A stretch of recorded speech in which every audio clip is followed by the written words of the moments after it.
Eric. Omar.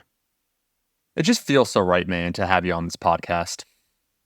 Is it the name thing? Is that It's why? I didn't want to say it, and Yeah. maybe Eric Trexler, welcome to officially your first hosting duty as a co-host, co-owner. You didn't know that. We have nothing. We have no equity. There's nothing of it. In fact, we're in massive debt. So really, you're taking on debt on behalf of Iron Culture. Thank you. But it's now a holy trifecta at the top of the pyramid. Welcome officially to Iron Culture. Well, I appreciate that. It is an honor to be here. My day job, I'm doing research at a, institution no one's ever heard of. So it's nice to be affiliated with an organization that actually commands some respect, so being part of Iron Culture is huge. Yeah, we're popping off in the 18 to 24 crowd thanks to Eric's TikTok dances. Um, you know, Anything older than that, we've definitely aged out of, but we're just trying to target, the youth of tomorrow and let them understand what doubly labeled water is all about, which is what we'll be discussing today. But I do have a few questions, man, because I, for one, and I'm echoing, shout out to our hunky other co-host, Eric Helms, who's currently competing right now. I have to give him a massive shout out on his win at his first competition. My man is looking yucky, but I'll speak on behalf of both of us that we're thrilled to have you on board because you're one of the most important voices. And I would say underrated because much like your fellow mass research reviewer, Mike Zordos, you do a way better job being present on social media. All right, I'll give you that, Trex. Zordos, I think is this correct? Up until about a month ago, maybe 2 months ago, he did not have an IG handle or really any social media. Is that correct? Yeah, he was forced to join Instagram very much against his will. Nice. Yeah. Coercion is always the best tactic to get someone to do anything. But so that's not to say that you don't play this, social media. You're on Instagram. I see you reshare stories. I see you sometimes reshare posts. You're just crushing. You're operating on a higher dimension than anyone else. But what I'm trying to say is Omar, go ahead. Go. I'm not a creator. I'm a curator. Nice. Yeah, there you go. Yeah. Yeah. So you're a cultural curator and you're just making sure that the narrative that gets woven over time is the correct one. I understand. Yep. I will say though that I think for certain individuals, like we do fall in this, even in this quote unquote evidence-based space where people follow their favorite guru, it's almost like an association with a person over time. You become comfortable, their voice, their presence, their face, their body, their physique, whatever. Which is normal. You develop an attachment. But what I'd say, Trex, with you, I think your contributions with Mass, the articles that you've written, are more significant currently than the social media presence. So when I say that you're underrated, and I'm just thrilled to have you on board, and we are honored, both myself and Helms, that is not an understatement. That you're one of my favorite writers in the space, definitely of the last decade. We've conversed, privately just about various things. Like if I'm making like a YouTube video, you've always been super helpful. We had you on Ancient Workouts, but I mean that once again emphatically that it is a thrill to have you on Iron Culture. Well, I appreciate all those kind words, and I do plan to make a much bigger splash on social media in the near future. I've been working with a coach who's kind of helping me develop just the right mix of extroversion and narcissism that I think is really going to help put me over the top, because the content's there. Yeah. I just need to really tap into those and let it flourish. Trex, I will say this. What's so funny about that statement, if only people understood that the art of making content, there is, yes, some art, but oftentimes it's the way that it becomes packaged, either the thumbnail, the title, whatnot, that is the most alluring aspect. And the meat of it can actually be underwhelming to the point that I've observed. So you go down the list, doesn't matter, YouTube to TikTok.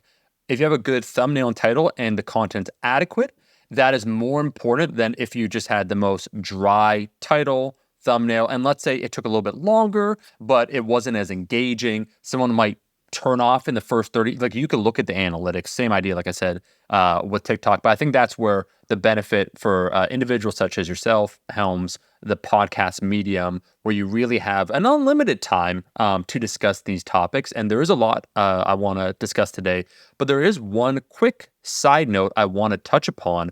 We're going to be talking today about exercise energy compensation, this book, Burn, the work actually that you're doing, which is great. Like you are spearheading some actually, like, there is the trope, Trex, in fitness. there's nothing new under the sun, right? Everything's kind of known, like what's going on here. Why are you overcomplicating things? We know this proximity to failure for that topic, yada, yada, yada. But like you really are doing some genuinely exciting stuff. So we're going to get to that. We're going to get to the topic du jour. But I do want to talk about a topic that I don't think he's ready to discuss, and that is Helms. Um, just because it was awkward when it happened at Texas Tech, and I didn't want to say anything out loud. And I want you to overview yourself to the listener and wrap your story into this explanation about metabolic damage. Just because I went there at Texas Tech. Unfortunately, as we know, Trex, you listened to the episode, I tested and lowered the bod pod. Yes, I definitely looked like I was a higher body fat. People said I had one of the highest bone densities, one in several million, due to the 4.8 standard deviations higher, whatever. And then we also did the BMR, and I was very normal, right, as predicted by my muscle mass and everything else, is around 1900 and change. And Helms was around 1600. And he took it, the thing about Helms, he took it great. Every single equation, Trex, predicted him to be higher. And we know the only answer conclusively is that it's metabolic damage. In other words, he incurred potentially long-term effects on his metabolism that he may never recover from. And I'm just wondering how we'll discuss that with him. As a way of introducing yourself properly, can you talk a little bit about like your PhD, your line of work, who Trexler is, and just what's in store like realistically for our friend Helms, who's going to be unfortunately hearing this while he travels, competing and dominating at other shows. Yeah, well, I've seen this before, and unfortunately, when you're dealing with a long-term, essentially permanent condition like that, I think for us, the biggest thing is going to be how do we make him feel comfortable, and how Yeah. do we help him adjust to his new reality, for as long as he's going to be with us, and so that's kind of what you do with metabolic damage. So yeah, a little bit about me. Metabolic damage, which I will stop saying. Yeah. It's a Metabolic joke. Yeah. metabolic adaptation Yeah. was actually the first topic that I ever wrote about as a researcher in a meaningful way. I did a little bit of undergrad stuff here and there, but that was like training wheels research. Like, hey, here's you know how to work a bod pod. Write up a little book report. That's your undergrad thesis. But yeah, so my first project as a graduate student was looking into metabolic adaptation. And I was looking into it because I was in the same position that Helms is in now. I was, I started, I started grad school like literally a week after one of my two bodybuilding shows that season. It was like in a 3-week span: bodybuilding show, start school, and then another bodybuilding show, which was in hindsight not the best timing, I will admit. But yeah, so as I was entering grad school, I was always interested in bodybuilding type stuff, building muscle, getting stronger, dietary supplements, all that kind of stuff. That's why I was pursuing a research degree. But man, that prep specifically was the first time I ever got legitimately shredded. Like I had done one competition prior, like it was a novice class, first time doing it. I was like, man, if I get down to 170, I'm going to be peeled. And then you get down to 155 and you realize you're still not close. Yeah. And so, yeah, my first show, I won the novice class, and that was cool. Like I had enough success in that show to kind of keep me hooked for a while, like it was energizing and motivating. But man, I wasn't shredded. I didn't really tap into the weird stuff that happens. And Helms right now, he's experiencing some of the weird stuff. You start getting down super lean.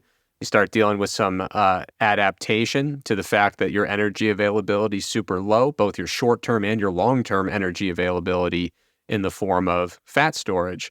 So anyway, yeah, it's interesting to see that time and time again, working with physique athletes. And of course, Helms, he and I have collaborated on research papers about that exact topic. So he knew what he was in store for. He knows that it's nothing but a temporary, a little blip, a little moment in time where unfortunately calories get a little bit lower. But to me, as a competitor, as a coach, as someone who's friends with competitors, the most important thing for anyone who's worried about that stuff is it's temporary, it's normal, it's an adaptation, it's not damage, But anyway, about, my history and what I'm up to now, the reason I brought up, my first research experience is because during my PhD, at UNC. I studied a whole bunch of different stuff, dietary supplements, all sorts of interventions. And then now I'm at Duke University, and I've come right back to the topic that really fascinates me, which is the regulation of energy expenditure. So when I was working on that very first paper on metabolic adaptation, a lot of my focus was on dietary restriction, because if you're a bodybuilder and you know what you're doing, you know that you're not going to cardio your way to stage. Cardio can play a role, but it's the diet. So when I see all this stuff going on with reductions in energy expenditure, I'm thinking it's got to be the diet, right? And a lot of people were like that. So, for example, Kevin Hall, he's like the lead nutrition researcher at the NIH. He's like, I mean, he's forgotten more about nutrition than I'll ever know. He's an absolute legend.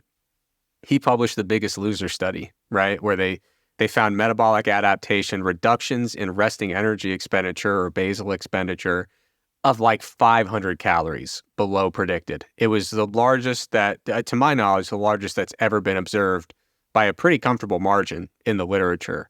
And so, yeah, for years, everyone was kind of looking at that paper and saying, wow, that was some serious metabolic adaptation. And it was easy to say, well, I mean, they all lost like 150 pounds. So if we're going to see an extreme instance, that's a pretty extreme, the nature of the Biggest Loser competition is extreme magnitudes of weight loss in extremely short time periods, right? So you would expect potentially extreme metabolic adaptation. But anyway, so just getting into research, I'm locked into the dietary side. I do my PhD, finish that up. Pro bodybuilder. I held a state record in powerlifting for 2 weeks. My man, I've Trex, that I did not know about you. 2 weeks. And then some clown, John Downing. Yes. Yeah. The squat demon himself. Well, he broke my squat record with. What was your squat record? So you must have squatted. He is very strong, but that means you must have squatted something, Trex. What did you squat? Not necessarily. It just means it's lower than his. Doesn't mean how much lower. Right. No. So I got into powerlifting when it was still a sport. Yeah. And what I mean by that is you could walk up as a very average man and go win yourself a competition. So USAPL 2012, the state squat record in Ohio. If you were good for 500, boom, you got a record. So I squatted 500, I set the record, and I said, I don't think this thing's ever coming down. I think humanity has reached its peak strength. And like 2 weeks later, John Downing dropped a weight class, crushed it, and then probably crushed it 100 more times. So, Trex, let me give you some respect. Was that the 183 or 165 weight class?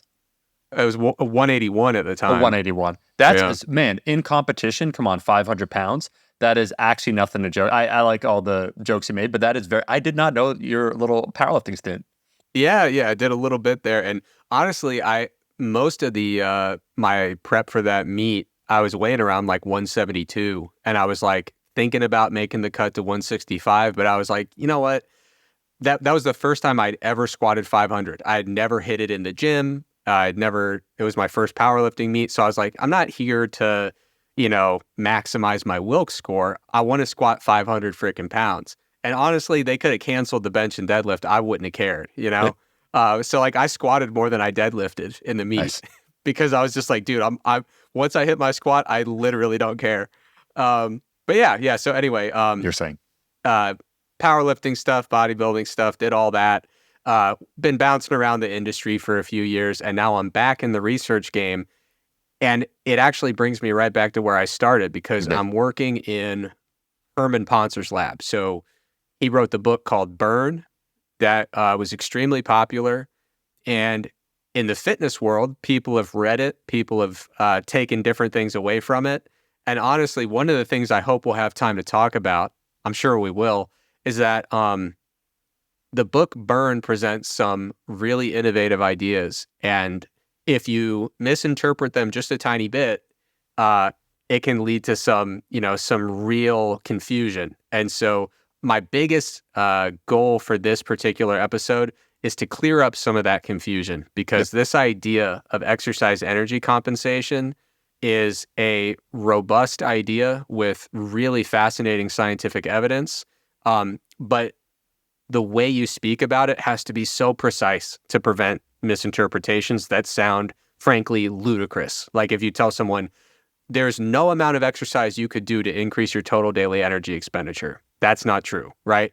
But some people walked away with that impression, which, I mean, people were not happy about that. People that, it threatens like some of the few core pieces of information that people hold dear and believe to be true about the world around them. It was like rewriting laws of physics for them. And so, yeah, hopefully we'll be able to clear that up. But, I mentioned Kevin Hall previously. Kevin Hall actually published that Biggest Loser data in 2016. And he said, hey, look at this crazy metabolic adaptation. It's huge. Well, about a year or two ago, he published an update. And it was just like revisiting the Biggest Loser study. And he says, hey, it turns out this probably wasn't just metabolic adaptation. And the reason it was so dramatic was because almost certainly it was a combination of metabolic adaptation plus exercise energy compensation, which is where, it's kind of the core idea of Herman Ponzer's research, the book Burn, and it's really at the center of the research that I'm doing now at Duke. So a lot of people are like, I tell them that I'm in the Department of Evolutionary Anthropology, and they're like, why and how? And it seems like it's a completely different world, and sometimes it is. Like there's people in my department that they'll present about their research, and it's literally fossil research. That they're like paleontologists and archaeologists, basically.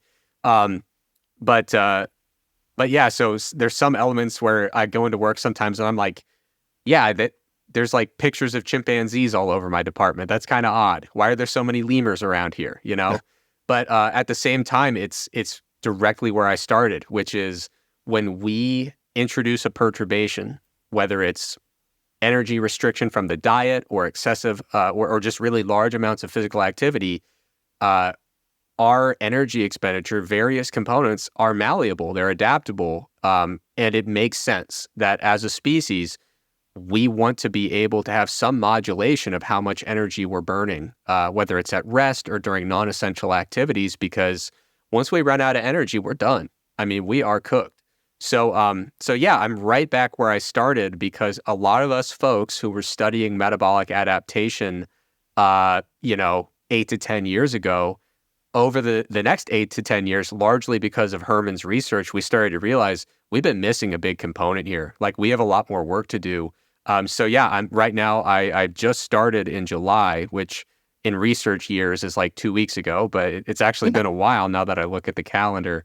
So I'm in Herman Ponzer's lab. We're doing some really cool research, and I'm just thrilled for the opportunity. It's crazy. We've got very impressive toys in our laboratory, and it's great. Rex, there is so much to cover in this episode, and we will cover it all. First, let me just say, folks, he's fighting the good fight. He joined the evolutionary wing in order to disprove evolution. As we all know, the world is only 7,000 years old, which is why Trexler sounded incredulous when he said there's chimpanzees on the wall. Like, what the heck's going on here?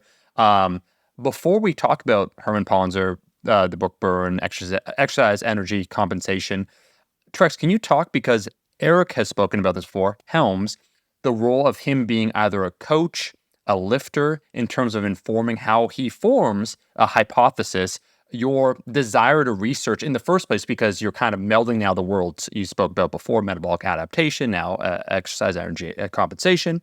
What kind of spurred you in the first place? Because I think that might be a good launching off point to discuss everything that you just said. Was it you being like a competitor, a coach, where you're kind of observing some of these things, plus some of the research at the time? Like, what led to this line of you investigating it and then bringing you now, fast forward several years later, 2023, into researching what you're researching right now? Yeah, I think there was really two things that got me into it. So before I was a competitor, I guess I was technically a coach at the time, but not in the fitness world. I was just working as a strength coach with team sport athletes. But I was like 18 years old, obsessed with fitness. I spent a lot of time in gyms. My first job was being a janitor at a gym. And man, I would lean on that mop. I mean, I'm surprised it didn't break. I would just post up, lean on the old mop, and hey, how's that bench coming? I probably knew more about the strength of the members of that gym than they did. Honestly, I was just observing. But one of the things that always struck me as very unusual was I remember whether I was at the gym where I was, running the mop or whether I was, at my campus gym, I'd look around and I'd say, there's really a tale of two experiences here. I'm seeing some folks who, they come in, I see they're making some changes to their training program, um, and they lose weight. And that's how it goes. I see some folks in here that are like legit, you know, they're like clearly former endurance athletes who are still training as if they're an endurance athlete. And, they're training like crazy. They're eating like crazy. I mean, I remember my friends in high school that would do really high volume team sports where they'd be on the field running around all day, or they'd do cross country, track and field. And it's like they would train like crazy. They were putting in a tremendous amount of exercise volume and they were eating like crazy. But then I would also see these kind of what seemed like outliers. And it's like the person who they are just hanging on to that treadmill for dead life, for dear life. And they're on it hours a day and they hardly eat and they're not really getting anywhere. And to me, that was always really perplexing because, of course, there's the classic assumption, oh, I'm sure that they are, binging frequently enough that they're just counteracting everything they're trying to do with dietary restriction and doing their cardio. But it seemed like there was something else on top of that, So to me, that was the most striking thing at first, was saying some people don't seem to be really burning all the calories that you would expect, but some people are, right? Like endurance athletes, they eat like crazy. But then you'll see people who do similar amounts of exercise and they're trying to lose weight. And even with some pretty notable caloric restriction, it's not going as well as you'd expect. So that was the first thing. And then when I did my first competition in bodybuilding where I got really lean and I started to not just see those kind of superficial observations, but I felt it, the metabolic adaptation side of things, that to me was just I was captivated by it. Because I didn't get into bodybuilding because I enjoy the pageantry of it or the history of it. I know it's dangerous to say on Iron Culture. I got into it because I thought the physiology was interesting. And I didn't expect that as I got down close to a show, I've said this on podcasts before, and it's kind of gross, but I didn't know that my hair was basically going to stop growing. I didn't know that my fingernails were basically going to stop growing. I mean, they didn't stop, but as someone who cuts their own hair, I noticed I don't have to cut my hair as frequently. I don't have to trim my fingernails as regularly. And you start to say my body is changing in very, very notable ways. My body is functioning differently than it used to, it just across the board. And so for me, it was those two experiences, I think, where I started to say, the human body clearly has some very powerful mechanisms to conserve energy. And whether you're an athlete or whether you're someone who's trying to lose weight, it seems like understanding that is very important. Rex, you got me, okay? I don't know what Helms is going to say, what his response is going to be about not being interested in the history, the pageantry, all those sorts of things, but the physiology. I want to give one more shout out, though, before we turn now to the topic where you've lived and breathed the fitness space. But what some people might not also know that I have in simpatico with you, I didn't do wrestling, but I was interested in other sports activities. You've been in the gym space, the environment for a long period of time. My man right here knows how to throw down a double leg, a single leg, a takedown. You are perhaps one of the most underrated wrestlers of all. No, Trex, just talk to us a little bit about that for you, you doing that, then leading into mopping the gym floor, your first job. I love that, to this. And then we'll fast forward all the way to your current research and then the topic. Sure. Yeah. Yeah. I've been in the gym world forever, dude. I mean, I got into lifting when I was 12 years old. I was that little kid in the gym that people would look at me like, are you allowed to be here? But I was there all the time and I just loved it. So 12 years old, I was hitting the gym all the time because I wanted to get better at football. I lived in Ohio, and in Ohio, football is the main religion. Small town Ohio, football is the center of the town. It's the primary source of culture for the community, really. So football was everything in the town where I grew up, and I wanted to be great at it. It was like if you were good at football at the high school level in that town, you were a celebrity. You know, Yeah. it was like the best way to build like social and cultural capital Yeah. and to feel like you had really made something of yourself. And it's a fun sport. It's really fun. So I knew I was undersized, and I was like, okay, I'm going to have to really put in some work if I want to make that happen. Um, but as I started training like crazy for football, I got more jacked than all the kids at my school because no one else was trying, you know? And the wrestling coaches were like, dude, they saw me in the hallway. They're like, what are you doing? Who are you? And I was like, yeah, I'm Eric and I play football. And they're like, no, you can if you want, but you're a wrestler. Like I look at you, you know, you're at the time I was a freshman, I was probably about 5'5" and like 130 pounds, but just like exploding out of my t-shirt. And they're like, dude, you come to practice on Monday. So I got into wrestling, and that was where I started to not just be in love with the training side, but I started to see, oh, if you are very mindful about nutrition, you can induce all these changes in body composition and performance. You know, wrestling is such a cool thing because maybe subconsciously, this is like a therapy session. I'm just putting this together. Maybe that's where I developed my love for science and experimentation, because basically what you do in wrestling is you need to make weight essentially once a week. It's like every Friday night or Saturday morning, you got to weigh in for the next competition. And so what that usually meant was you were doing some kind of short-term weight loss intervention for like 16 weeks in a row, but you would do it, go back to your baseline weight, and then do it again. You basically do these cyclical weight cuts. And so part of me wonders if maybe, you know, you try a little bit of this one week and say, oh, that was terrible. Let me tweak that a little bit. There's this built-in sense of repetition on fixed timelines where you could start to say, I respond well to this. I don't respond well to that. Both of these work, but one of them is much more tolerable, much more enjoyable. But yeah, wrestling got me so interested in not just get big and strong, but also, you know, how does a body change in 2 or 3 days based on nutritional inputs? And how does it change over an off season when you're starting to say, okay, I wrestled at 130 this year, but next year I want to wrestle at 145. I need to get up to 160 and cut down. It kind of got me ready for that bulking and cutting situation that you find in certainly in bodybuilding and sometimes in powerlifting as well. So yeah, I went from 12-year-old gym rat to wrestler to mopping the gym floor. And once I was done as a high school athlete, I was immediately, I was a strength coach, like as soon as I could start. So I did that through college, got, you know, bachelor's, master's, PhD in various degree programs related to exercise and nutrition. And yeah, now I'm here. Trex. That's why I love to hear that. So part of it is introducing Trex more thoroughly to the audience. But I also want to give respect to you and the other researchers, because one of the tropes that I want to fight against, or we want to fight against on agriculture, both with the podcast, like my YouTube channel, is this idea that exercise researchers are just divorced from actual exercise, or either they're not passionate about it.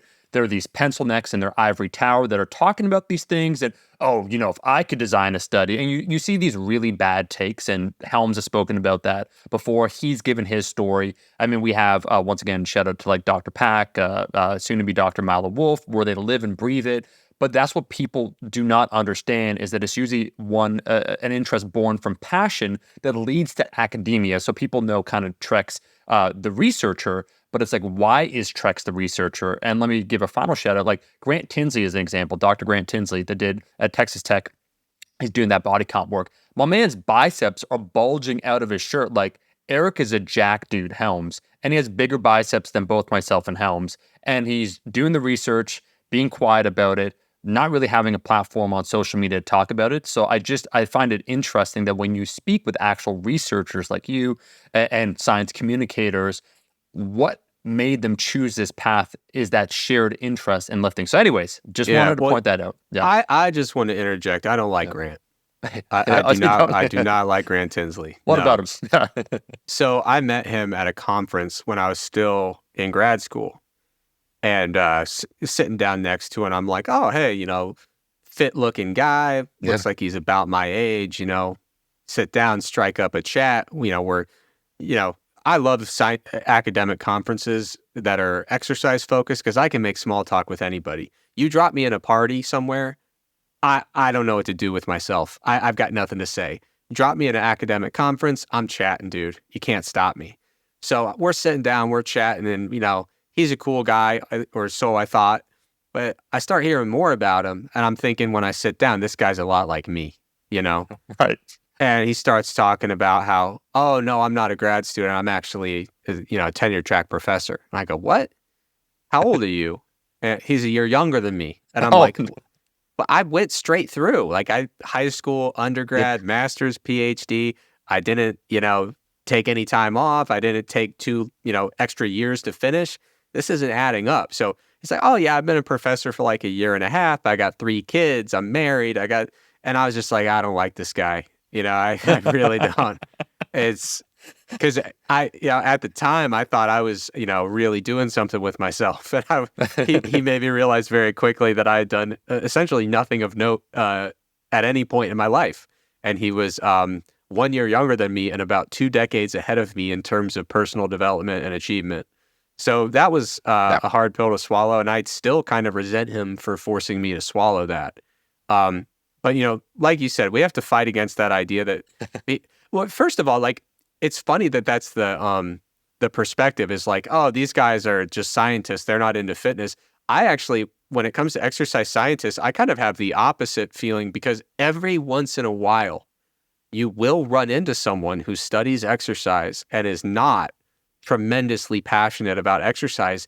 And I'm like, how? Like, what are you doing here? Like, not that you're not welcome, but how do you stay engaged with this if you don't actually have that underlying passion? So for me, it's like the completely opposite perspective where I assume if you're studying exercise for a living, you have to love it. It's Yeah. like it's like being a pastor and it's like, oh, I'm not really all that religious. It's like, well, what do you mean? You have to, right? Um, but yeah, so we need to fight back against that. And like you said, the best way to do that is one of the most underrated wrestlers out there. I say opposite side collar tie, snap the head down into a front headlock, ankle pick into a cradle, loop the leg around for extra pressure. That's a pin. Correct. You don't. Anyways, I will not. We'll end it there because there's a lot to talk about, and you will be on Iron Culture very frequently now, being a co-host. So I'm sure we'll delve more into that. Don't think I didn't spot your Mythology 101 book in the Bhagavad Gita behind you. That is something I'm sure we'll talk about at some point. Shout out. Whoa. Oh, Shout yeah. out to the high definition camera. Oh yeah. Man. Oh yeah. Oh yeah. I read one of those two before. So let's talk about that. Now that we know more about Trexler, your area of interest, talk to us about the research you're currently doing. Let's explore a little bit more Ponzer's book Burn, and let's talk about this concept of exercise energy compensation. Simply because I think for most fitness enthusiasts, let's say even people like trainers, we hear this old phrase of calories in, calories out, and there is this assumption, Trex, that okay, I want to burn a certain amount of calories. I will hop on whatever, a cardio machine. I know roughly, let's say I'm ingesting 2,000 calories a day. I'm expending 2,000 calories, it seems like, with my metabolism. So if I do 100 calories in quotations, that's calculated by your heart rate and then the exercise choice that you're doing, I will burn the 100 calories it claims that I am burning will be the 100 calories that my body actually, in quotations, once again, burns. And when this book dropped and some of the implications, it did send some shockwaves. And as you said, some people definitely got it wrong. So let's start off from that point. I don't know where you want to go, but the floor is yours. Yeah, yeah. So first of all, I'm kind of doing 2 areas of research right now, 2 lines of research, because I'm kind of simultaneously existing in 2 different departments or research groups. So one of my labs, I'm in Herman Pontzer's lab in evolutionary anthropology.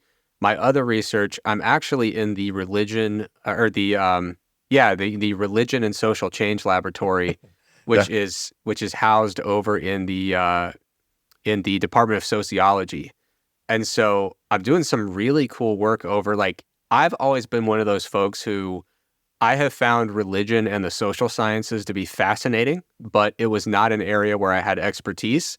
And this is a really cool situation where people who study that for a living and are remarkably fascinating individuals needed a collaborator who had more experience with physical health. And so it's a match made in heaven. And we get to do these really comprehensive types of studies where we are looking at the health of individuals in a completely multifaceted way, completely comprehensive. So we look at a really holistic view of health and wellness that involves physical activity and nutrition, of course, but also social relationships. How satisfied they are with their occupation, what sense of or what degree of spiritual satisfaction that they're experiencing. So it really is, I mean, a variety of psychological and sociological outcomes that we kind of weave in with the physical health outcomes to get a complete picture of how this person's doing. Because, I mean, Omar, you've been in the fitness game a while. Believe it or not, being super fit does not always fix everything, right? There are people who are very fit and not very well in a comprehensive way. And then there's just so many different facets to health and wellness. And it's cool to be in a place where you can say, yeah, we're going to look at exercise and nutrition, but we're also going to look at sleep and all these different areas of satisfaction in life.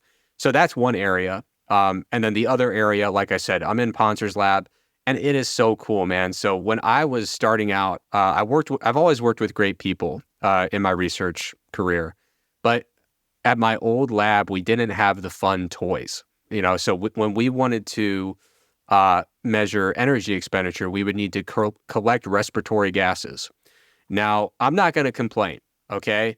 I'm a young guy despite how I look. And for us, we had relatively user-friendly portable equipment where we could capture respiratory gases, the gas that people are breathing out.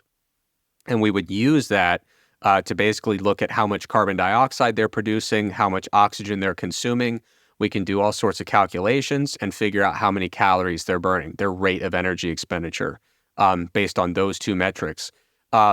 Now, back in the day, there's some classic pictures where if you wanted to see how many calories someone was burning when they were running, you had to still capture that gas, but you needed to use what they called a Douglas bag.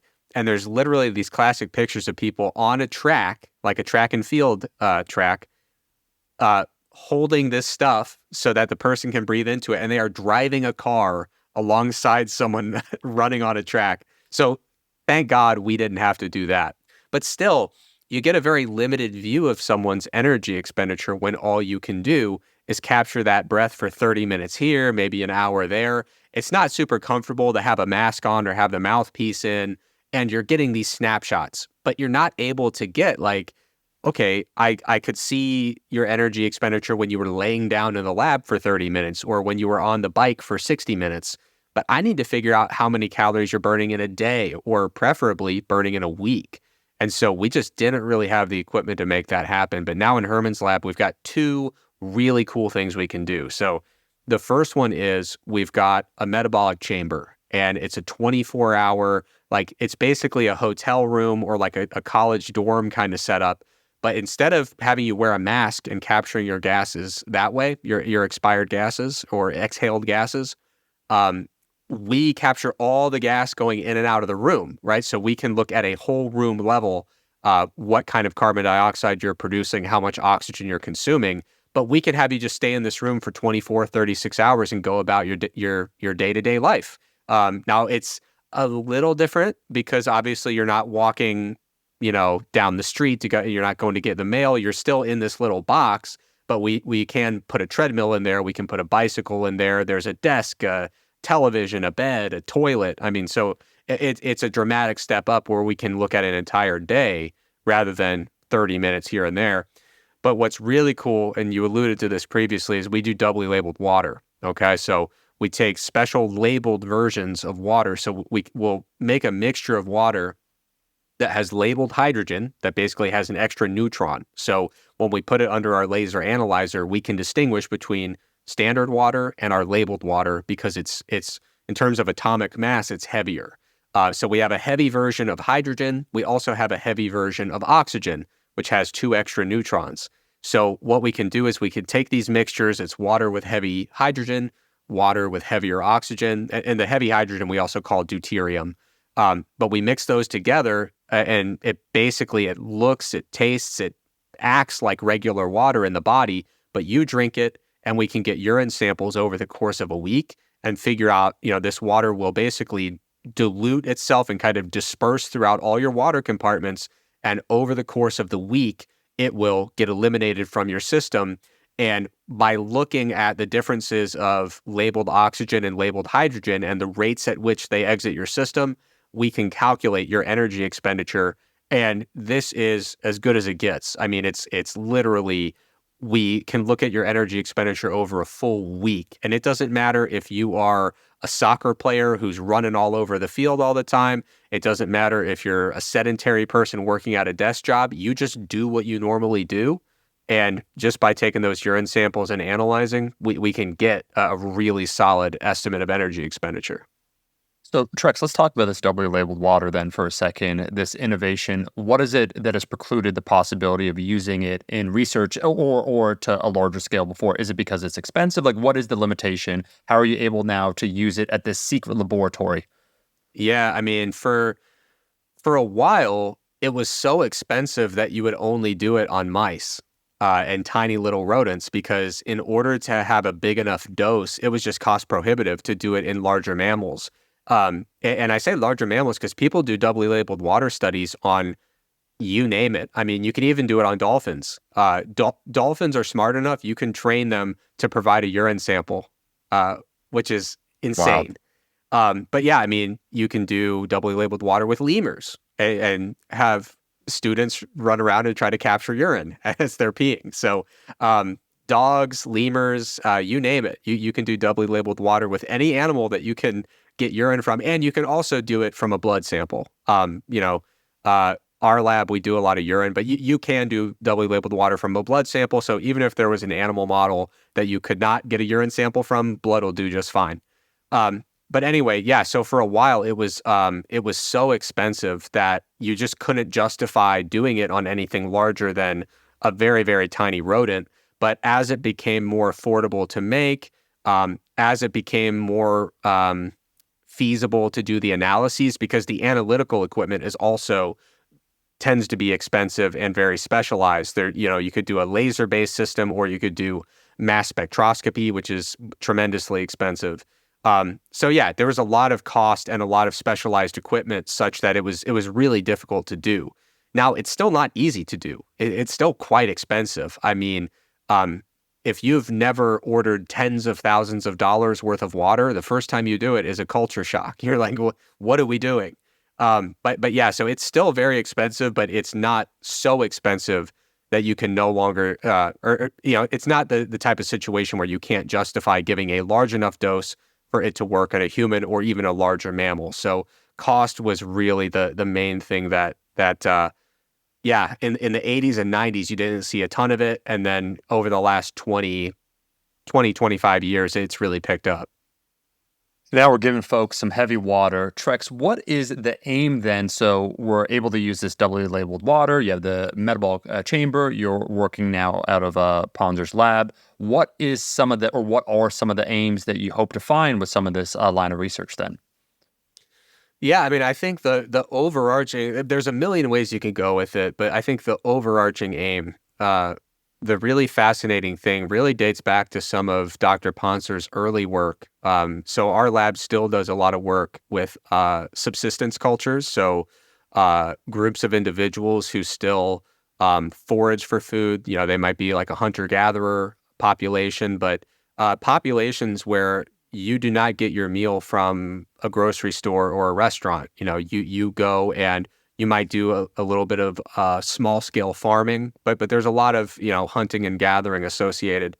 And so individuals in these cultures, they tend to be moving around a ton. I mean, just physical activity levels are so high.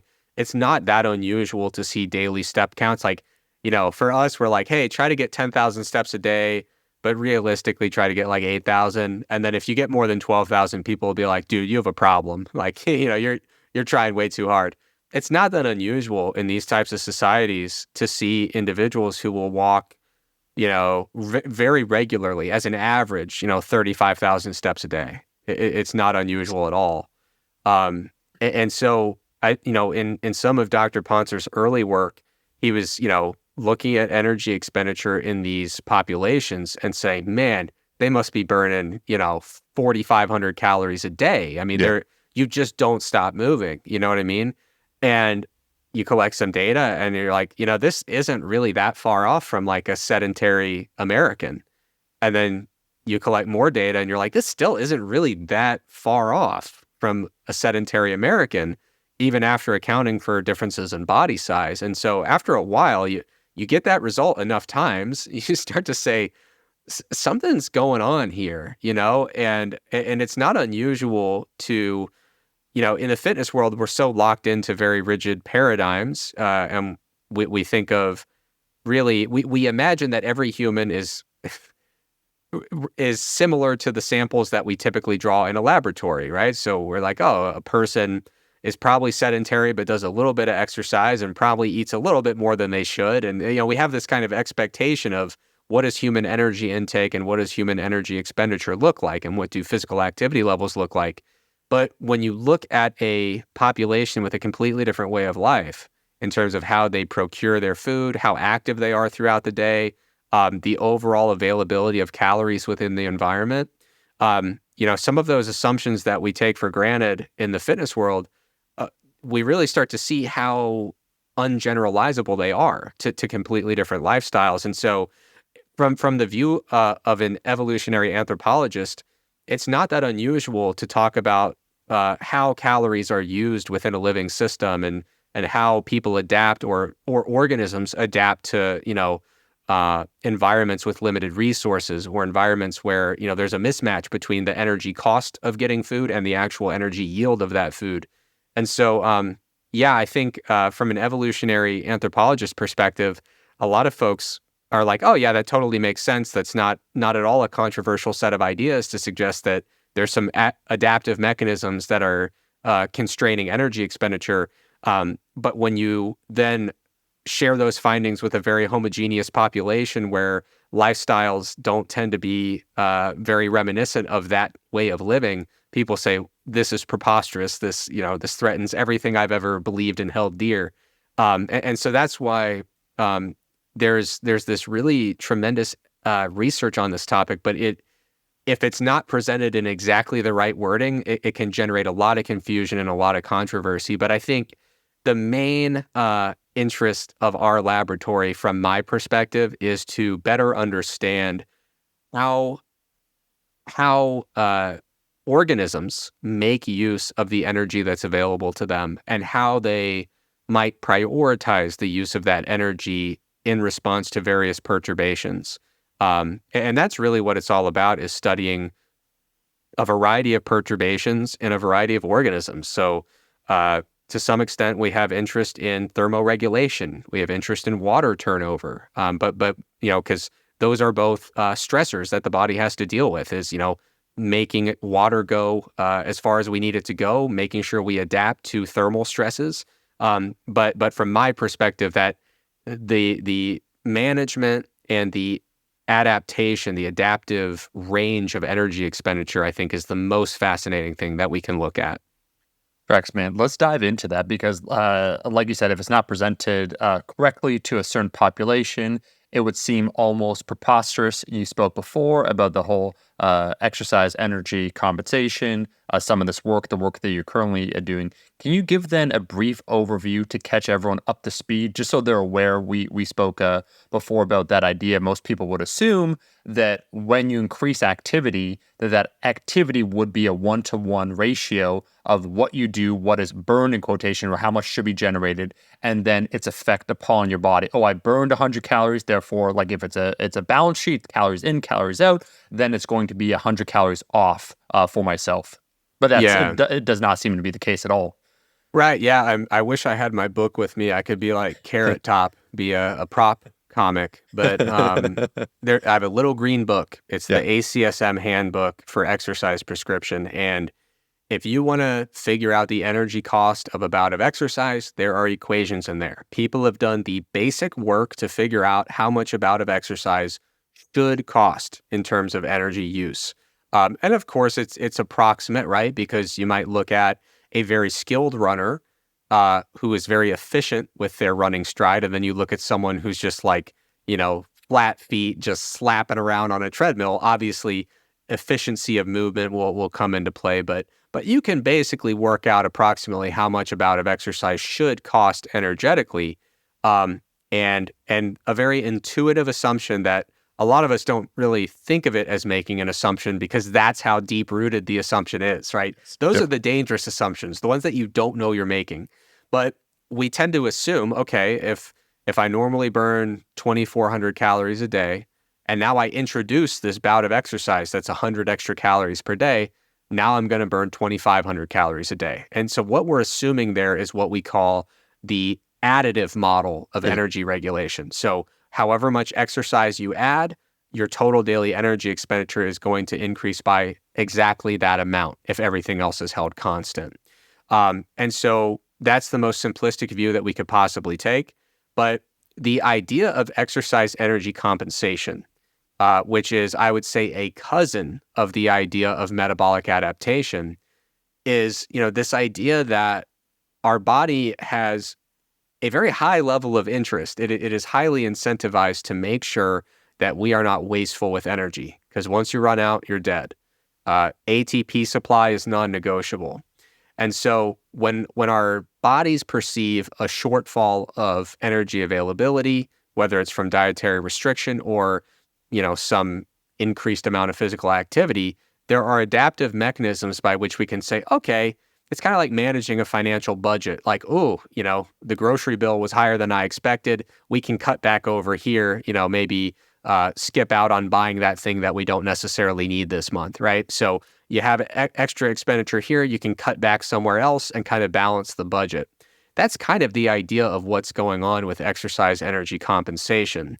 It's this idea that in some scenarios, and that's the most important thing, in some scenarios, the human body and the body of many organisms actually has the capacity to put some constraint on non-essential elements of energy expenditure when it perceives a shortfall. Okay. And so I think that is probably the biggest area of confusion. Some people will hear about this idea of exercise energy compensation and say, you're trying to tell me that exercise has no impact, no bearing whatsoever on my total daily energy expenditure. That's not the case that I would make.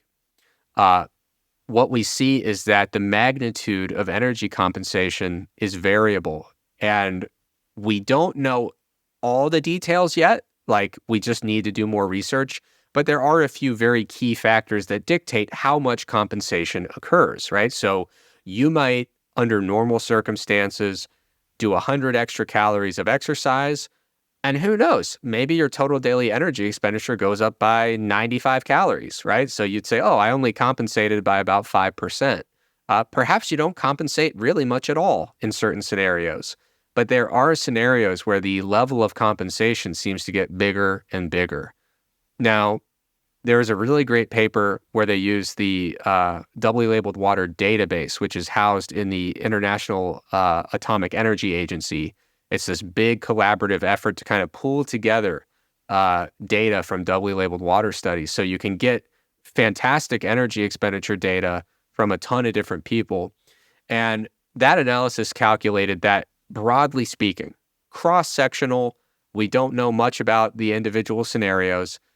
Energy compensation on average tends to be somewhere just shy of 30%. So what that would mean is you're going to do an extra 100 calories per day. In the long run, your total daily energy expenditure is probably going to only go up by about 70. But there are some scenarios where we see much higher levels of compensation.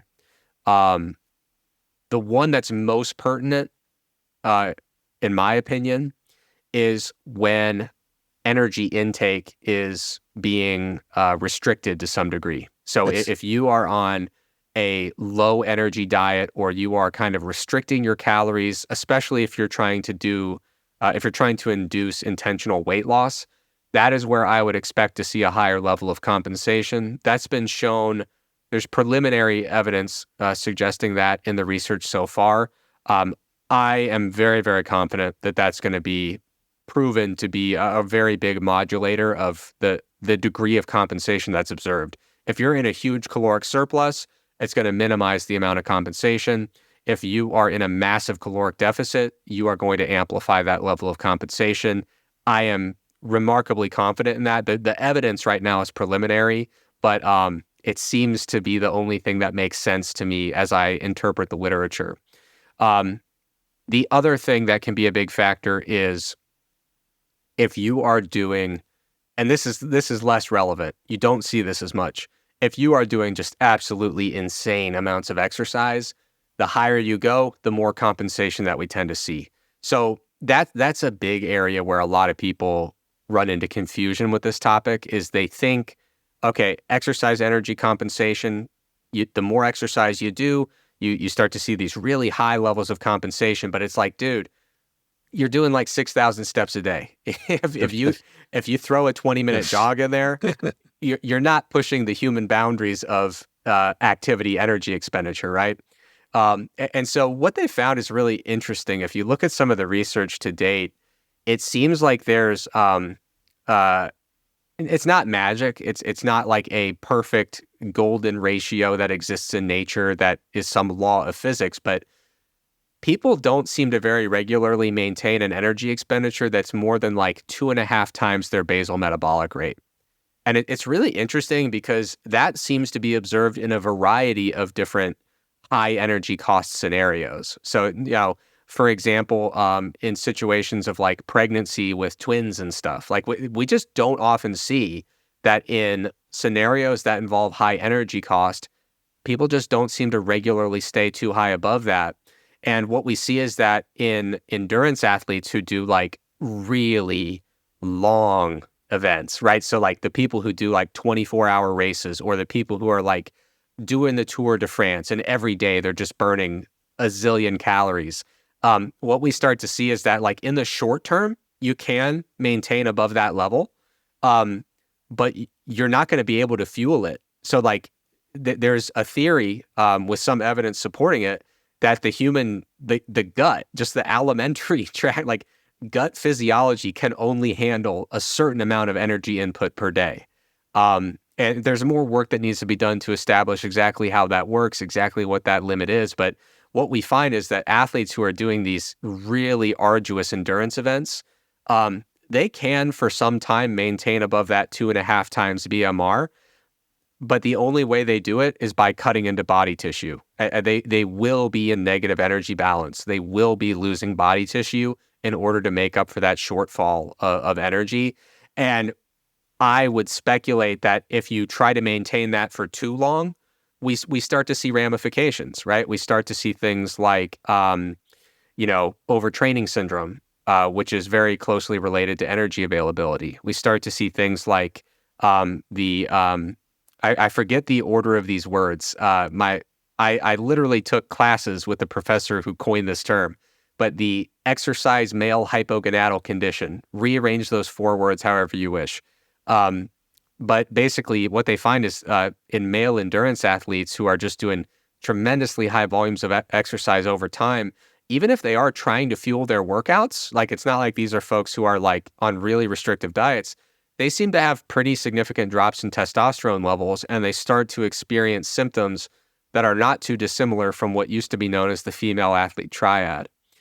So all of that is to say, energy constraint, it's a matter of context. How much will your energy expenditure be constrained? What is the upper limit? How much compensation will occur? It depends. What is your short-term energy availability, and exactly how high is your energy expenditure and your physical, or not your energy expenditure, how high is your physical activity level actually getting? If you're really in a huge deficit, you can expect a significant amount of compensation. And if you are literally pushing the human limits of physical activity level, surprise, surprise, your body's going to have something to say about that, right?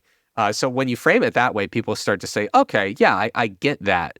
And I think the thing that makes it really intuitive is if you then shift that conversation and you look at weight loss trials, right? So weight loss trials, if you get in the literature, the more you do science, the more you start to pick up like, what's the most boring way to have beef? Like what is the most boring way that you can take a jab at someone and say something very sharp and pointed and very malicious, but make it sound as boring as possible. And so I've developed quite a skill for that. Some of the most veiled attacks that I've ever seen in the literature pertain to this argument over what is the role of exercise in weight loss. Yeah. And so you're going to see some people who say, oh, you try to exercise and couple that with dietary restriction, you're going to have a tremendous amount of compensation. It's a waste of time. Don't bother. There's other people who say, hey, exercise burns calories. You're going to lose weight if you do more exercise. It's simple stuff.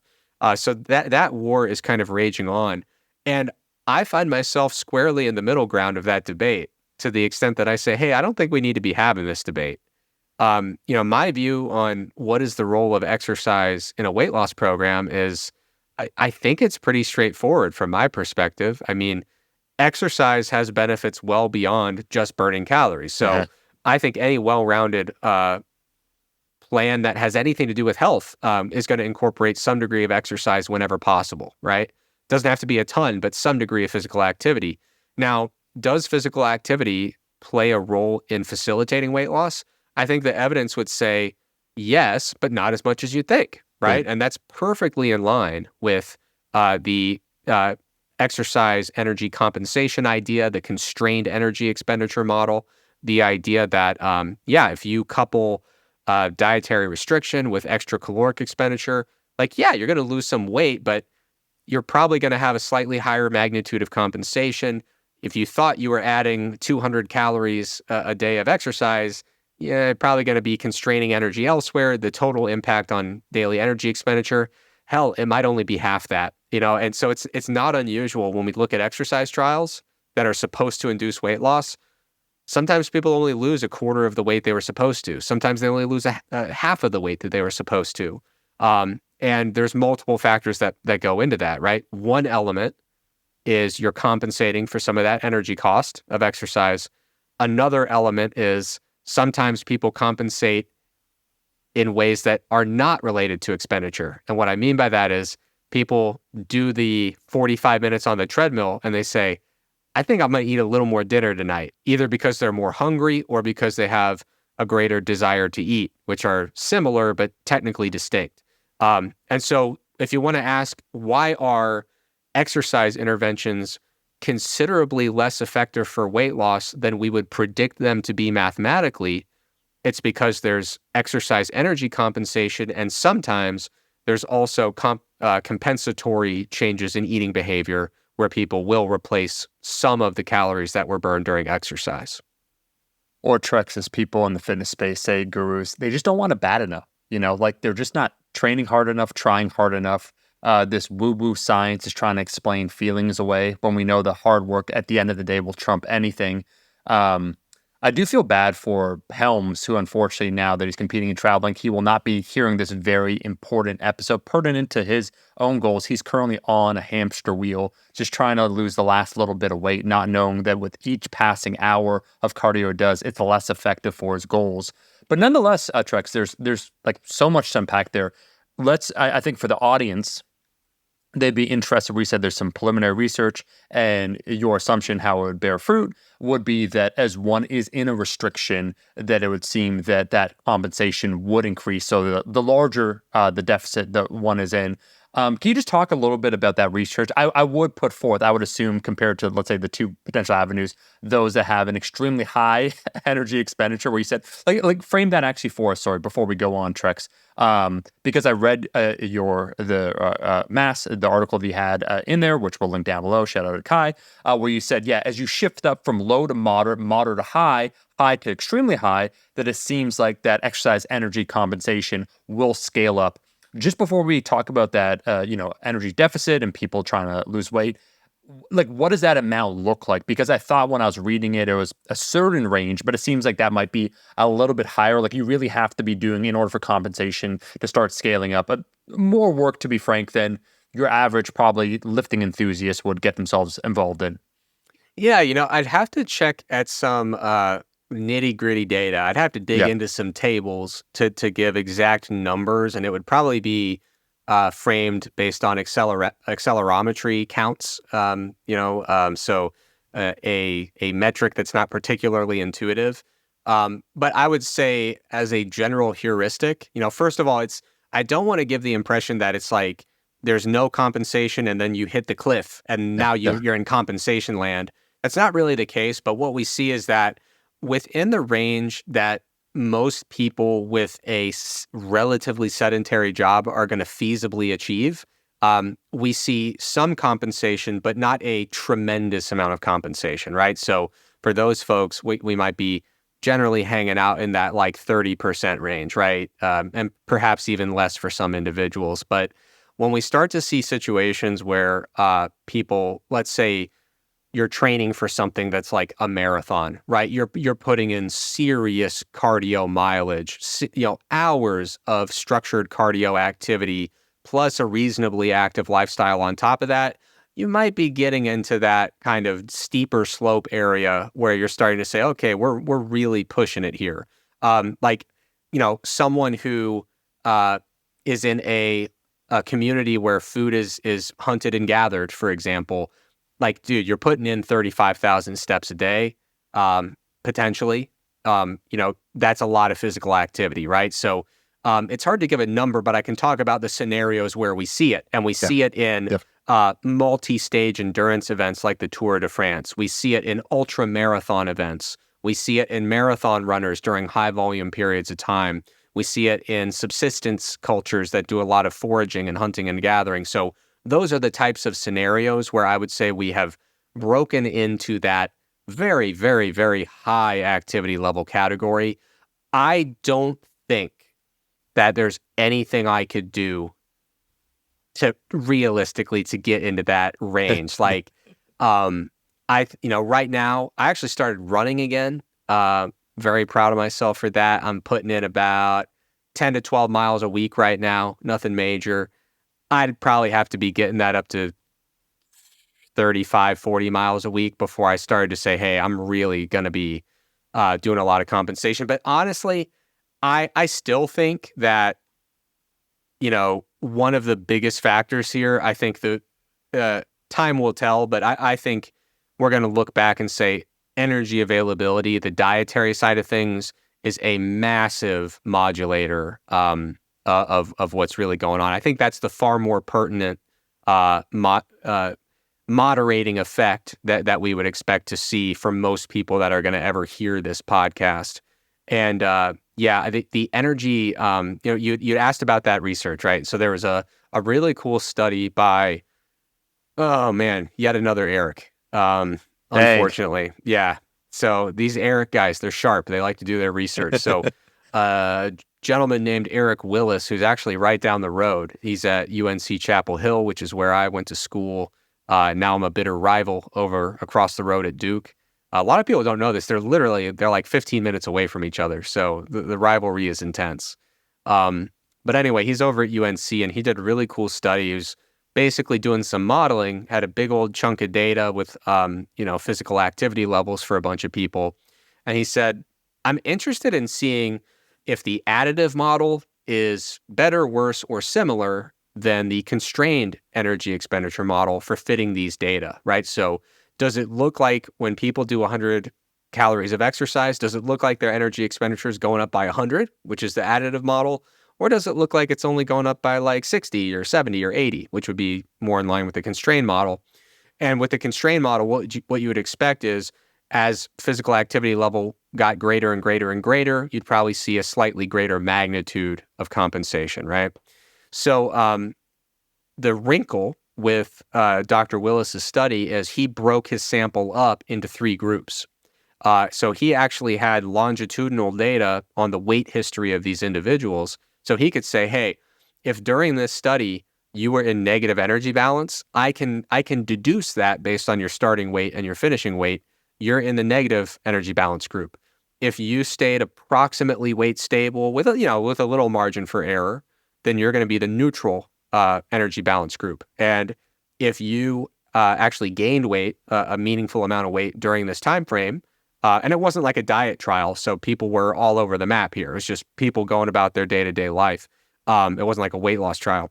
Then you would be in the positive energy balance group. And what he found was, honestly, for positive energy balance and neutral energy balance over this time scale, the additive model actually did pretty good in terms of describing the data, kind of fitting the data. However, the folks who were in negative energy balance, the constrained model was meaningfully better than the additive model. So basically what that was showing is this, energy expenditure constraint effect, or this energy expenditure compensation that we see with exercise. When you throw negative energy balance into the mix, that's where it really starts to get pronounced, especially in a population. I believe everyone in this sample was American adults. When you start looking at a population that's not doing 35,000 steps a day, they're doing more like 5. Negative energy balance or low energy availability due to dietary restriction is going to be one of the factors that really can ramp up the degree of compensation in that type of population. Now, the thing that a lot of people really balk at is they will look at some of the early research in this area and they'll simply say it can't be true. Like it cannot be accurate that, this hunter-gatherer society where you've got folks doing, 35,000 steps a day, they simply cannot have similar energy expenditure to these relatively sedentary Americans. I refuse to buy it, right? To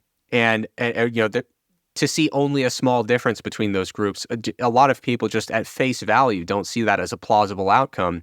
But I think what helps explain that is not only are folks in those subsistence populations experiencing tremendous amounts of physical activity in many cases, on top of that, they're also often in environments where caloric availability is considerably lower. And in America, the average effect of body weight year over year is weight gain. Like America is, broadly speaking, in a slow but steady rate of weight gain, with a lot of folks gaining about 1 kilogram a year is an estimate that I see a lot, is kind of the average weight change for an American. There is this abundance of calories that are easy to get, easy to prepare, easy to consume. And when you then look at the food environment in a subsistence population where access to water is challenging, getting water for the day often involves a pretty long walk and then carrying back water. Like, dude, I'm a baby. Like I was carrying 6 gallons of water the other day just from my lab to my car. And I was like, this sucks. I hate this. And I'm like, dude, like think about that, right? But yeah, I mean, when you look at an environment where calories are relatively scarce, there's not this like tremendously abundant supply of calories that's easily accessible. You have to take the time to go get the food, to prepare it, to cook it, to get the water necessary to clean everything and all that stuff. I mean, yeah, you can start to see how between the activity level and the relative discrepancy in caloric availability and the energy cost of getting a calorie ready to consume, you can start to see how compensation could really start telling a very interesting story about why total daily energy expenditure could actually be quite similar between these two very different lifestyles. Trexler, that's very interesting. Can we talk about some of those compensatory then mechanisms? So you spoke a little bit before for yourself, like when you're in prep, the idea like your fingernails, the hair, they slow down in terms of growth. You spoke before about thermoregulation. Like what are some of these compensations that then will take place as someone is in a persistent or severe deficit over time? Yeah, it's really interesting because with metabolic adaptation, when those conversations were first happening not first happening. I mean, the research goes back to the 50s and the 40s. But when folks like us were first having those conversations about, 70 years too late, people would talk about resting metabolic rate and people would say, no, that doesn't matter. Talk about the non-exercise activity expenditure, right? So the non-exercise activity thermogenesis. And so that is one thing that can happen, right? With exercise energy compensation is potentially If you're doing more intentional, structured physical activity, you might be a little bit more lethargic, spend a little bit fewer calories elsewhere, but that's really not the brunt of what we're looking at. So the most common way to quantify exercise energy compensation is basically you look at basal metabolic rate, and then you add in an assumed thermic effect of food, which is usually 10% of total energy expenditure. And then you're looking at everything else, right? So it's including structured exercise, but also non-exercise activity as part of the physical activity that we are compensating for, right? So this is not a scenario where we say, oh, just blame it all on non-exercise activity thermogenesis and move on with your day. But we see other adaptations that occur, right? So when we see really high levels of compensation, or even just more broadly speaking, if we look at a scenario where someone has very low energy availability, what might we expect? Well, the hypothalamus gets that message loud and clear. And the hypothalamus is a really key area of our brain that integrates a ton of information. So the hypothalamus is involved with managing body temperature, thyroid hormones, sex hormones, a variety of different hormone cascades. Cortisol, that hormone cascade, ultimately begins in the hypothalamus. So we've got these anabolic hormones, these catabolic hormones. Everything starts in the hypothalamus. And so the hypothalamus is very much in tune with the energy status of the body. And when we are in a state of low energy availability, or we are exercising a ton in a way that's disproportionate to the amount of energy that we're actually putting into the system, basically we see things like reduced growth of tissues, right? Mhm. So that's where slower hair growth, slower fingernail growth, that's where that stuff comes into play. We will see reductions in thyroid hormones. So basically the whole thyroid hormone cascade all the way up from the hypothalamus will be downregulated. And so that's why when people are in these types of states, whether it's from metabolic adaptation or doing way too much exercise and not fueling it sufficiently, or way too much physical activity in general and not having access to easy calories, a lot of times we will see that they feel really cold all the time. And that's kind of, the hypothalamus is involved with that sensing of temperature. And as we see thyroid hormone dropping between those two things, you feel like you're freezing cold a lot of times, even when it's quite warm in your environment. We also see changes in sex hormones, right? So we'll see reductions in testosterone. We'll see reductions in estrogen in females. And that's a really fascinating, from the perspective of an evolutionary anthropologist, that's a really fascinating type of adaptation, because that actually gets outside of necessarily the individual's interests and more into the interests of the community in a way. So Yeah. if you put your evolutionary anthropologist hat on and you want to look at, let's take the human out of it and say we've got a big group of bonobos, right? Or a big group of lemurs. If there is this shortfall of energy at the individual level, that could be an indicator that there's insufficient energy available to that community. Perhaps for whatever reason, food is really scarce at that time for that group of animals, right? And so the last thing you would want to do is do very energy intensive procreation at the individual level, spend all that energy, creating an entirely new individual to welcome into that community. That's a remarkably energy intensive process for the mother. But then now you're essentially entering a new mouth to feed into what is perceived as a low resource environment. And so you can see why, of course, you would want to shut down sex hormones that are playing an important role in fertility. And it's no surprise when we talk about, metabolic adaptation and doing a ton of exercise and not eating enough, and people say, oh man, my libido's in the tank. And guys say, oh man, my testosterone dropped from 600 nanograms per deciliter down to 120. Right. And it's like, well, yeah, like you're not in a good spot right now, like you can barely take care of yourself right now in terms of just getting the calories that you need. And so it really is just like a signal of scarcity is the way that I interpret it. And so then the analogous situation is a lot of female competitors in physique sports, many of them tend to lose their menstrual cycle, or at the very least experience a high degree of irregularity with their menstrual cycle late in contest prep. And so you can see these various mechanisms by which the body is saying, okay, well, we can slow down this growth, slow down that growth, cut back on the thyroid hormone a little bit, ramp the resting metabolic rate down as a result of that. You know, let's cut down some of the anabolic hormones. Let's crank up some of the catabolic hormones. Let's put a pause on all that reproduction stuff because that's really not good for anybody right now. And then another thing that is really unfortunate when you're in a state of low energy availability is immune function goes down, right? Mhm. And so susceptibility to illness goes up pretty considerably. And so it's not unusual for athletes, whether it's physique athletes or endurance athletes, at times where they're in states of very low energy availability, it's not uncommon for people to say, "Oh, yeah, I usually get, an upper respiratory thing in those types of phases of my training," because there's a really brilliant paper by John Speakman, who is a legend in doubly labeled water. Like he is, man, he literally wrote the book on it, like the textbook that I referred to in the lab all the time.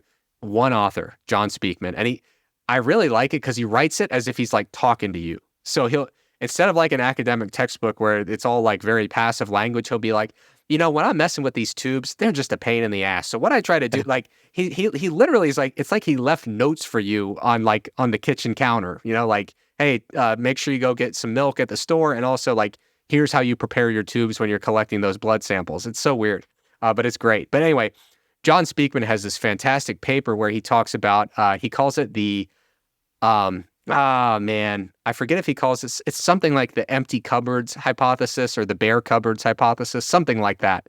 But it's this idea that when humans are in a state of low energy availability for extended periods of time, we start eating away at stuff, right? Like we're going to have to be in a catabolic state. We're going to be, breaking down our own proteins to some extent. We're going to be catabolizing tissues to yield energy. And on one hand, that can be great. So like people talk about fasting protocols and they want to induce autophagy and they want to recycle all these proteins that need to be recycled. And he's like, yeah, that's a great thing when you're in this state of low energy availability for a long time. But it's a lot. No, yeah. So basically, the metaphor that he bases this on is like you're stuck in a house and that's it. You're just locked in there. You can't go out to the store. And yeah, you're going to clean out the cupboards first, but eventually you're going to start just eating the house plants. Like you're just going to start eating whatever seems like it could maybe kind of be edible because you're starving and you can't get anything else once the cupboards are clear. So the idea is, yeah, cleaning out the cupboards is fine. You're eating food, no big deal. You're doing your autophagy, you're recycling proteins. That's all great. You're breaking down fat that you stored for energy. But eventually, you're going to start eating the houseplants, which is basically his metaphor for you're going to start cutting into some essential stuff that's going to be disadvantageous. And so the prime example he uses there is when you're in that state, maybe you are experiencing autophagy and there's potentially some benefit there, but you're also probably going to have a blunted immune response. You're going to be more susceptible to infection. You're going to have a blunted ability to heal from injury and wounds. Right. So people talk about caloric restriction as like a potential health intervention, a life extension intervention, like really extreme, prolonged caloric restriction. And that's kind of why John Speakman wrote that paper, is to say, I know everyone's talking about the potential benefits here, but you have to look at the potential downsides as well, which is that the body will conserve when it needs to. And in some cases, that means clearing out some tissues that we don't mind clearing out. But in other cases, it means that we're going to have to cut into some pretty essential things that are simply too energetically costly to maintain. You're just trying to get lean, Trex. Then your immune system starts tanking, your libido goes down. I thought you were going to say, imagine the evolutionary anthropologist, where it's like on a group level then. So yeah, they downregulate your libido because guess what? It's not the ideal time. It's perceived maybe on a group level. There's, not many calories available. I thought you're almost going to say it's on the individual level that from an evolutionary standpoint, it's deciding you're not fit because if we extrapolate this into the future, whatever you do, like you're on the way out. you should not procreate because maybe like whatever choices you made in life that led to this scenario, Trex, or you have not a lot of calories available, you're unfit on an individual level, therefore don't procreate into the group. I thought that was going to be one of the potential explanations you gave. No, that sounds a bit harsh. That sounds a bit harsh to me. But I tell you what, man, I have heard some wacky theories about Yeah. reproduction that Yeah. that I'll never put my name on because sometimes I'm like, oh man, I don't love that idea. Yeah. But yeah, I mean, it's really fascinating, and I have to say, I feel so intellectually and academically refreshed. Like, I had been in the same field for a long time, and it's a wonderful field. I love that field, and I'm still part of that. But man, there's just something really special about getting involved with thinking and researching and hypothesizing with a group of folks who were trained in a different world than you were. Like, I have almost no coursework overlapping with the folks that I work with now. We view everything differently, but there is at least enough overlap with that Venn diagram that we can converse. We can speak the same language. We all know physiology, but the way we look at it is so different. And it's just been really it's been so fun and refreshing to have my mind expanded by being with smart folks who have just totally different perspectives. And yeah, so like it's great to be able to kind of borrow that evolutionary anthropology perspective while still engaging with the same topics I've been interested in for years. And it is funny, like you'll find situations where the stuff that you know and that you take for granted is just like mundane foundational knowledge. You'll be like, oh, I actually have unique training. Like we'll be putting together a study protocol and I'll be like, oh no, you don't want to do that exercise prescription. That's not going to work. And they're like, whoa, good call, Eric. And I'm like, yeah. And it's like, congrats. You're like essentially a very average exercise scientist who knows one thing about what they're supposed to know. But in that area, it's like this, this welcomed and unique knowledge just because of that difference in perspective. So anyway, yeah, I'm really excited for how that's going to impact my writing and podcasting because my brain is being completely restructured now. But anyway, yeah, I mean, I think it's really fascinating to see how the body can adapt to these different perturbations and these different stressors and challenges. But the one thing that I want to really stress, really reiterate here, when I'm talking about, cleaning the cupboards and eating the house plants, right? And I'm talking about meaningful reductions in immune function. And I'm talking about all these like pretty aggressive adaptations. Please understand that we're talking about the most extreme scenarios there.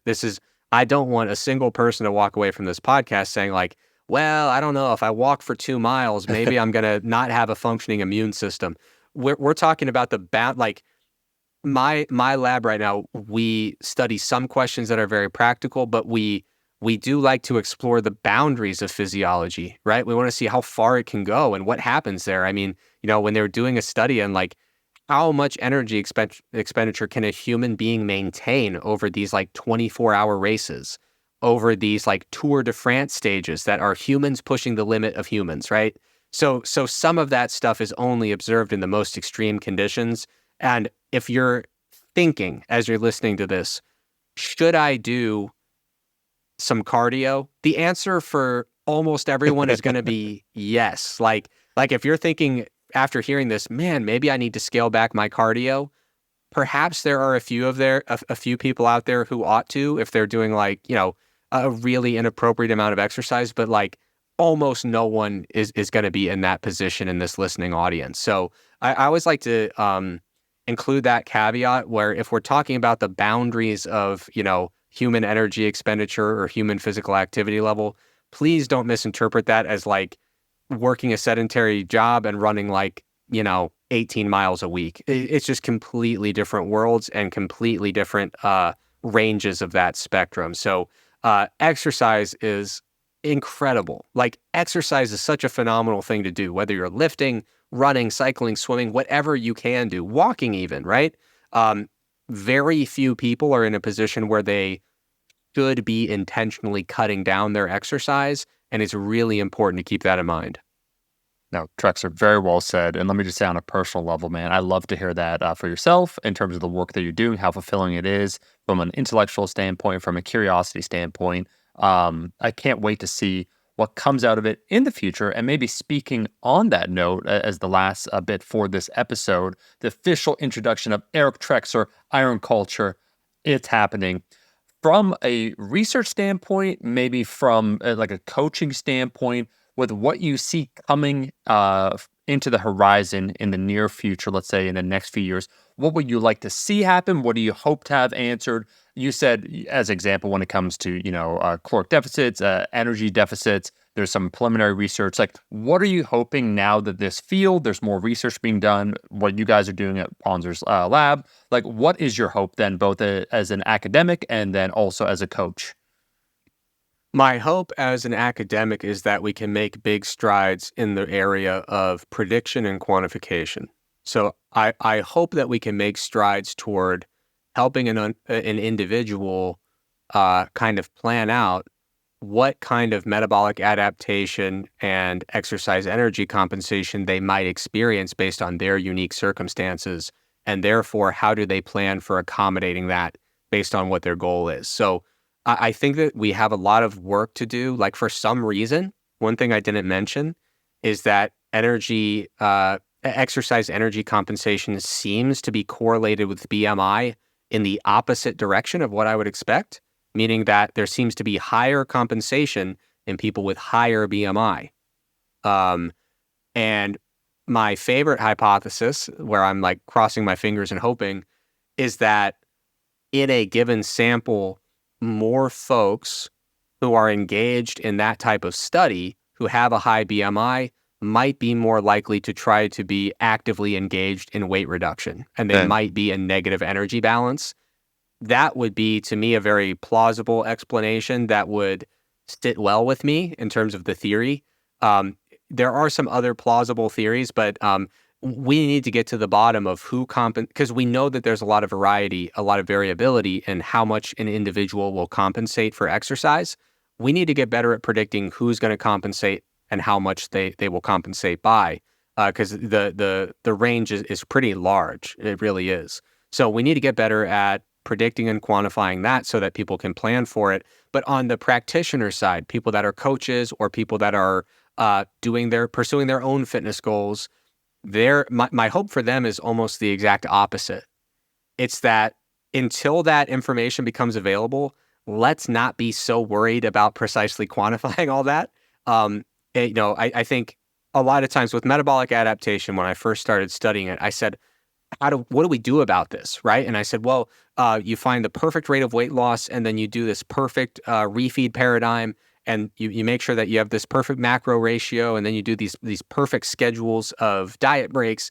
And as we've continued to do research on it, I mean, I was tremendously disappointed to find that some of our refeed and diet break research, it just wasn't showing us what I had hoped to see. That's science. Hey, it happens. But eventually, the message I got to with metabolic adaptation, which I wholeheartedly believe, is our goal is not to stop it. Our goal is to understand it. And our goal is to plan for it. Now, with metabolic adaptation, you don't know exactly how much you're going to adapt, but you know it's coming. You should expect that. And having that expectation allows you to plan for it. And it allows you to not be confused, not be discouraged, not be worried like poor Dr. Helms, who's terrified that he's got this permanent metabolic damage. It's my messaging basically started to become, and it's my wholehearted belief, our goal is not to fight it, stop it, overcome it. It's to accept it as a realistic likelihood and to plan for it and to accommodate it. And I think for now, when it comes to exercise energy compensation, I think the messaging is really the same until we get better at finding ways to predict it, or perhaps strategies that can help attenuate it if they exist. After my experience with metabolic adaptation, hey, no promises, because that stuff hasn't gone as well as I had hoped in terms of actually intervening to mitigate or attenuate that. So for now, I think the most important thing someone can do is be aware and acknowledge that, yeah, if I try to do 100 calories worth of exercise, whether it's what my treadmill's telling me or what my Fitbit's telling me or my, exercise watch, whichever one you want, whatever metric you're getting in terms of how many calories you think you're burning on, from your exercise, the daily impact is likely going to be smaller than that. How much smaller depends on your circumstances. For now, we don't really have a good way to estimate exactly what that's going to be, But by knowing that, we can plan for it. It's not going to hit us like a ton of bricks when we say, fine, I'll begrudgingly do this exercise, but it better pay off and it better pay off quick. When you start that out and you're only losing half of the weight that you thought, that can be super discouraging, super confusing if you don't understand what's happening. So for now, I hope that people will skip to that part, not get to the point where they try to micromanage it and do these ultra specific calculations and predictions yet. Just kind of acknowledge that it is a thing that seems to exist. We have a general idea of the range. For most people, the magnitude of compensation is often between 10 and 50%. The average ends up being about 30%. And of course, if you're in a caloric deficit, especially a big one, you can expect to be kind of on the higher end of that spectrum. If you're in a big caloric surplus, perhaps you're not compensating at all. So my hope is that people can be armed with that information. And, Omar, you were looking at the books behind me. All the mindfulness stuff back there, I got meditations, a little bit of stoicism mixed in, Marcus Aurelius. Uh-huh. So borrowing off some of those books, the goal here is not to control the situation and manipulate it and change it. The goal is to build some degree of understanding and acceptance of what's happening so that you can plan for it and so that you won't get super discouraged when you find that exercise only helped you lose half of the weight that you thought, but oh, by the way, it also helps with about a million other things. So it's try not to feel like you're getting shortchanged when you add in some exercise, you burn some calories, not as much as you thought, but man, the numerous multifaceted benefits of exercise, it's hard to have a bad outcome when you're throwing some exercise in the mix. This is why they call him Dr. Eric Trexler. T-Rex, so good to have you back on Iron Culture. I mean, this was just a clinic. I think you demonstrated emphatically once again why you do what you do and how you bring it. I really like how you, Helms, you tether it back to the person listening to the podcast, like where you joked about either the step count or like the activity or the benefits of cardio or exercise in general, things to keep in mind. I'm excited to see the future, man. Anything that you want to circle back then, either to the audience or yourself, or you're sharing either something, just a kid with the mop at a gym, first job, to then collecting urine samples from lemurs, like anything in that story or anything at all that you covered where you said, hey, wait a minute, there's something I want to go a little bit deeper in, anything at all, anything you could think of. No, man, I think I said everything I want to say. I'm stoked to be here. I'm stoked to be part of the Iron Culture community. I hope that I don't get excommunicated based on that nonsense I said. You know what? I want to formally retract what I said about not enjoying the pageantry and the history of bodybuilding. It's been a long day. No. I'm drinking. So right now I'm drinking a Budweiser Zero. That's Wow. a non-alcoholic Budweiser. I think someone spiked this with alcohol. That wasn't me No. who was saying all that stuff about bodybuilding. I get a little bit of non-alcoholic beer in me. My lips start going, and I say things I don't mean. So Helms, if you're out there, He's out there. Probably pumping up, eating some honey and rice cakes backstage right now. Whatever day it is in New Zealand. Go for the pageantry. Pose like you've never posed before. When that music hits, let it flow through you and lean into that pageantry. Man, I could tell it's just going to be so good because for yourself, Trex, what you do operating at this high level, just like Helms, I think it'll only benefit the audience. And I will say, may I just state that while we're all at the top of the pyramid, having some differences of opinions is always most welcome. So never feel the need. Hey, if you're not down with the pageantry, all good. The 2 out of the 3 of you have stepped on stage. I'm the one that hasn't. So we need to get you up there. But no, so I do want to be clear though. I don't have any intention to mock that element of bodybuilding. I know that people love it, and I don't think it's like stupid. I don't think it's dumb. I don't dislike it in like a general sense. It's just I don't like doing it. Like I'm ultra introverted, and I got into bodybuilding because I was purely interested in the physiology of it and just like developing the nastiest looking physique. And so like if I had my way, honestly, and I told Helms this before, I think a bodybuilding show should last about maybe an hour and a half to get all the classes through. I don't think there should be posing routines. I think you should stand up, hit the mandatories. I think the judges should be walking around, let them walk amongst the lineup of bodybuilders, take a closer look and, say, hey, you win. Clearly, right? Because a lot of the bodybuilding shows I've been to, that we'll get rolling at 9:05 a.m. and I look up, the guys get on stage or the women, whatever class is up. A lot of times you say, oh, that person wins, right? And then you're there for 12 more hours and then it's like 11 p.m. and finally they hand them a trophy and I'm like, dude, I made you the winner like 14 hours ago, right? Yeah. So yeah, I think for me as a competitor, I always was just like, I'm just here for the nasty physique and for how interesting the science is. So if we wrap this up in about 90 minutes, I'd be cool with that because honestly, I want to go eat. No, and Trex, that makes a ton of sense. I'm there for the dancing, to be honest. Like when his song Jungle Boogie hits, that's what I'm there for. Like, yeah, comparing to other people, but it's more the performance. That's why Kai's my guy.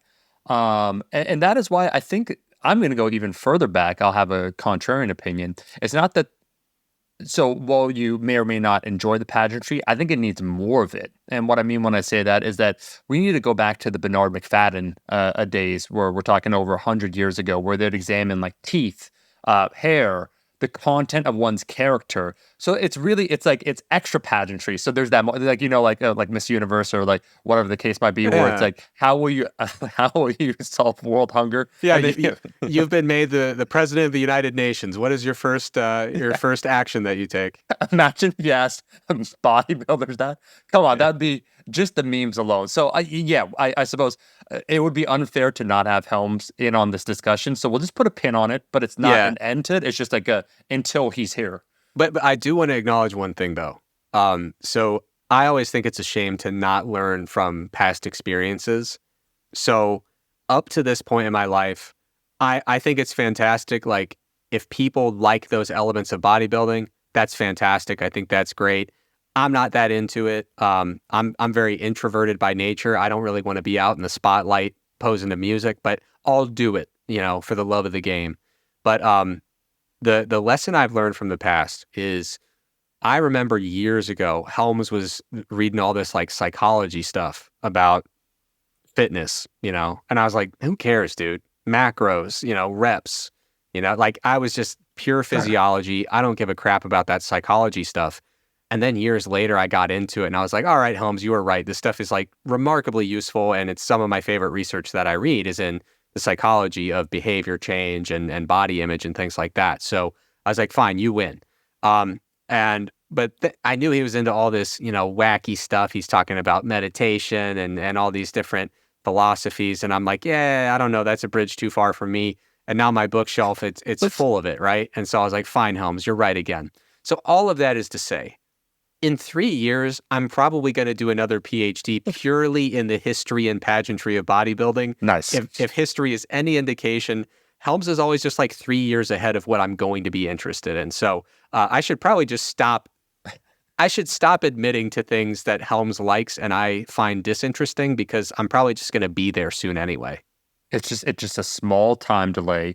Let me ask you this then, Trex, to wrap it up, because this has been phenomenal. Kai, of course, from the get-go, he's going to have the timestamps, but where can people find you? Wow, good question. I think the two best places, number one on Instagram. Yep. My don't that wasn't a joke. My handle is at Trexler Fitness, and how much original content is there? It's hard to say. Yeah. But in terms of aggregated content, you can basically think of my page as being like the front page of Instagram. If you don't want to spend all your time on the explore page, if you just want someone to bring you interesting things with no commentary at all and simply reshare them with credit, that will be my page. So you're going to learn everything you need to know. It's a one-stop shop to get all the best posts on Instagram. And the other place you can find me is massresearchreview.com. That's where I do a lot of my writing these days. And we've got our office hours. So we do a live program every Wednesday night, 7 p.m. Eastern. I host office hours, which is basically me and another member of the Mass team. And it's just like office hours when you were back in your college days. You walk in hungover, professor's door is cracked open, and you can go chat, ask some questions, try to figure out why you got a 30 on that exam. Some of those questions were probably debatable, right, Omar? I good for a B plus at least. I don't know about that 30% business, but come in, ask us some questions about whatever's on your mind, argue about your grades, and yeah, we have a good time. We chat for about an hour, and then later we put it up on all the podcast feeds. Rex, come on now. So all that will be linked down below. I want to thank every single Iron Culture member for listening to another episode of Iron Culture. You could go ahead and leave a rating review and a comment down below if you made it all the way to the end, shouting out Trexler in the comments on the YouTube. We'll try and read them in the next episode. Go ahead and leave that rating review. We're back every single insert date here from now until the end of time. We'll catch you in that next episode.